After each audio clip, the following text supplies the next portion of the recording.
Hello, good morning. Would you like a story time about the witch that owns the Block 37 building in downtown Chicago? I know you do. Let's go. Boom, boom, it's story time. Boom, boom, paranormal Chicago active with Katt G. Special shout out to the follower who asked me to put on my heart pajamas. They are here. There is a witch who lives at the very top of the Block 37 building. She is the true definition of vain as fuck. We thinking like that wicked witch from Snow White who was consumed with being young and pretty. Yeah. That's who we talking about here. The way that she got rich was by performing on Broadway. Her resident Broadway home was the Chicago Theater, which is also the place that she fed on for her beauty. The Chicago Theater is truly a historical place. And if you go into that building, like literally just stepping through the door where the ticket holder is, you can feel the energy change. That's because it's spellbound. There is a tracker spell that's on the front door.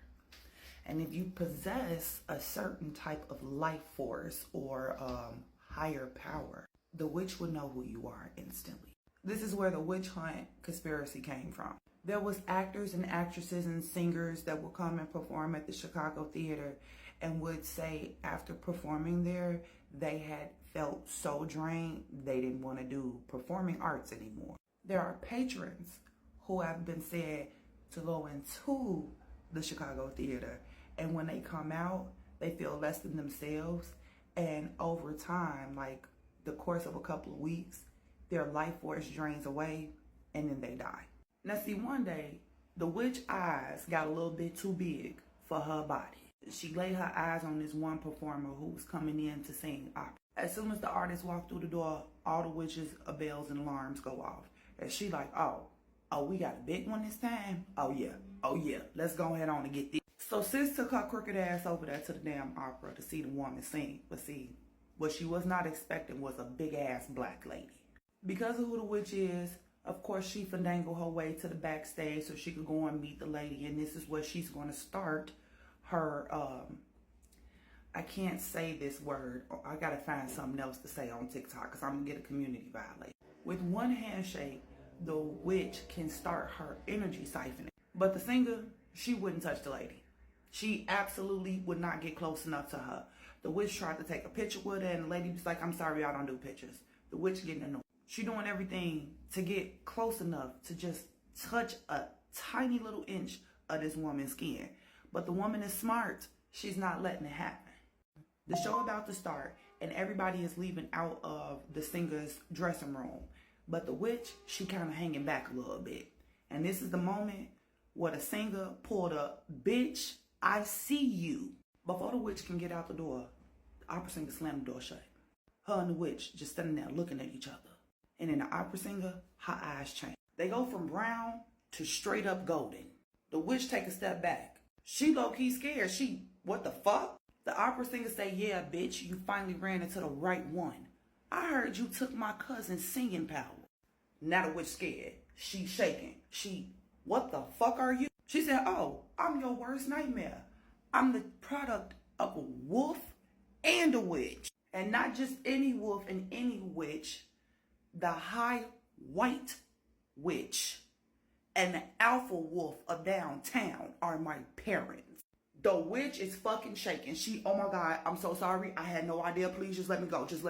She said, no, your ass is grass. Cause you out here, you doing too fucking much. And you really just tried to pull it with me. Why would you try to pull it with me? The witch said, I had no idea. I didn't feel no wards. I'm so sorry. I just thought that you was a strong life. The wolf like, yeah, I'm so strong. Then now I'm binding you to your home. Almost as if a vampire glamored the motherfucking witch. She stand up straight, arms at her fucking side, eyes directly on the wolf. The wolf told her, from now on, you can't leave your fucking building, okay? You want to be rich, you want to live off the people, that's fine. I ain't finna stop you. But what you're not finna do is live off of my creative people. So you stuck in Block 37. You can't fucking leave, not ever. Baby, that witch turned around on her heels, walked straight out that dressing room, down the hall, out through that theater, out the front door, straight back to Block 37, and never fucking left. This happened in like the early 90s, okay? Now, here's the thing. By the late 90s, Block 37 wasn't really getting that much business no more.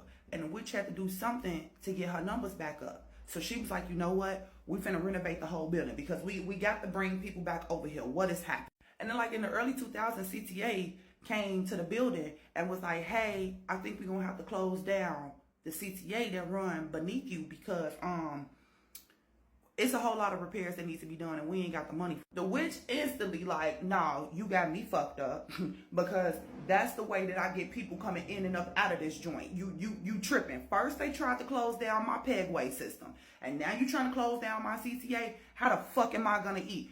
You know what? Shut up, white man. How much money you need? She gave them almost $1 million to fix that goddamn CTA down here because she wasn't going. She gotta feed. If she don't feed, she gon' crumple up.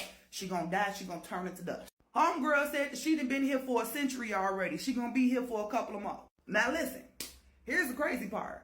They get the CTA redone. The building is redone. It looks beautiful. They got new stores coming in there and everything. The population started going through Block 37 again. Okay, great. But guess what started happening? People start coming up missing. Not normal people. Beautiful people. I'm talking about gorgeous people. And this low-key made Block 37 a red flag, so people wasn't going in there no more. By like 2010, 2012, her kids came to her and said, Mama, you tripping.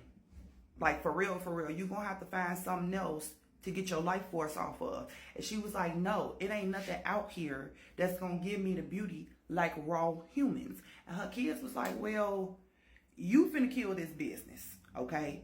Where we gonna go? Our whole bloodline gotta stay in this motherfucking building because of you and your hunger. And now your hunger is finna ruin everything. So what you want us to do, Mom? And she said, what you want me to do? Because the only way that the curse can be broken is if I die. So what you suggested? What are you suggesting? Well, baby, her kid said she got to fucking go.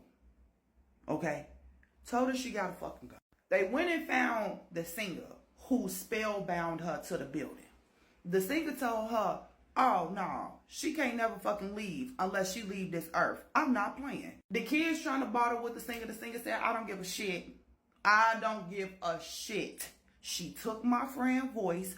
We were supposed to be millionaires by now. Ain't gonna happen. So she not fucking leaving. If y'all want to leave, I can unspellbind y'all. But you need to prove to me that y'all is actually good witches and warlocks before I unspellbind y'all. Every day for 3 weeks, every part of that family went to go visit the singer.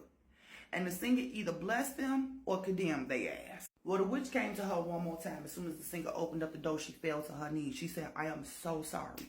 What can I do to fix this? Please, my family, they hate me.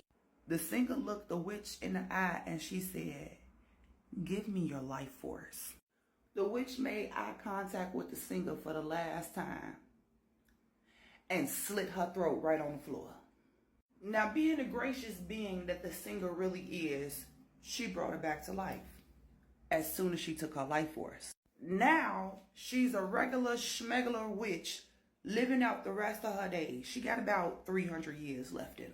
But y'all can see her walking around downtown all the time, especially in the fall and the winter. She's a small, frail white lady with really long, mostly salt and pepper hair that comes down to her knee. She always has on a skirt or a dress of some kind, and her colors are always green, purple, and brown. And to this day, the opera singer has one of the strongest singing voices in the world, and her kids got it right along with her.